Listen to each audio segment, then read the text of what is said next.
বলা না বলার জগতে আপনাকে স্বাগত জানাই।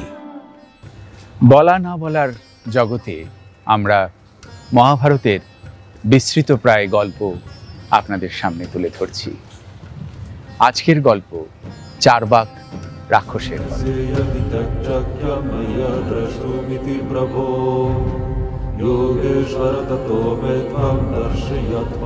পুরাকালে চারবাক নামে এক রাক্ষস ছিল।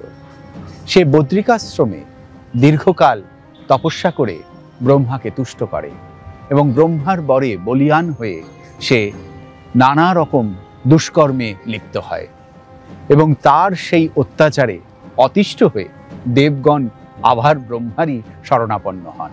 ব্রহ্মাকে তারা বলেন, আপনার বরে বলীয়ান হয়ে চারবাক রাক্ষস আমাদের জীবন অতিষ্ঠ করে তুলেছে, আপনি এর সুরাহা করুন।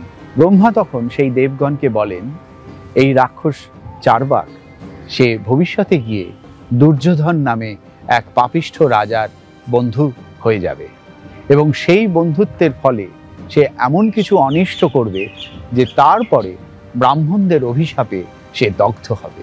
এর বহু বছর পর মহাভারতের সময় উপস্থিত হলো, যেখানে চারবাকের সঙ্গে দুর্যোধনের সখ্যতা হয়। কুরুক্ষেত্রের যুদ্ধের অবসানে যুধিষ্ঠির রাজা হন। যুধিষ্ঠিরের রাজ্যাভিষেকে যুধিষ্ঠির তখন বিমর্ষ বোধ করেন। তার কারণ তিনি এই রাজা হওয়ার জন্যে অজস্র আত্মীয় পরিজন, গুরু, তার বয়োজ্যেষ্ঠ সকলকে হত্যা করে কুরুক্ষেত্রের এই রক্তক্ষয়ী যুদ্ধের পর তিনি এই রাজা হয়েছেন। এর জন্য যুধিষ্ঠির মনে মনে অনুতপ্ত। তখন যুধিষ্ঠিরকে সান্ত্বনা দেওয়ার জন্য কৃষ্ণ, দ্বৈপায়ন ব্যাস সহ আরও অনেক মহামতি ঋষিরা তারা সব এসেছেন। যুধিষ্ঠিরকে তারা স্তোক বাক্য দিচ্ছেন।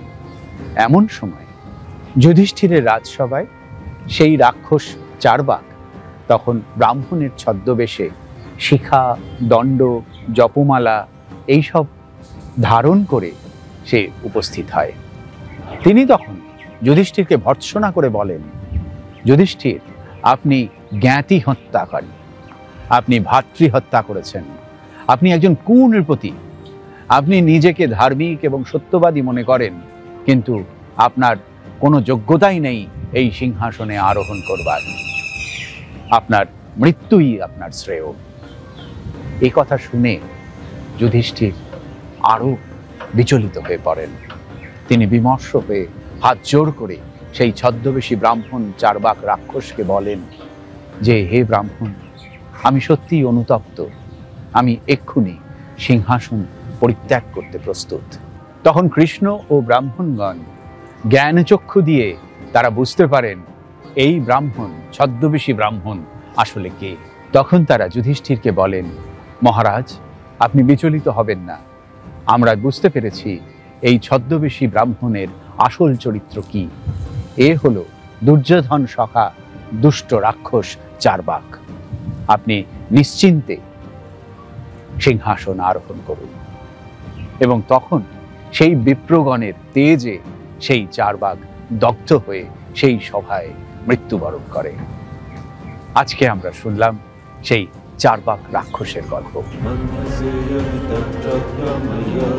বলা না বলার জগতে এমন নানা কাহিনীর হদিশ থাক। অনুগ্রহ করে চ্যানেলটি শেয়ার, লাইক এবং সাবস্ক্রাইব করুন।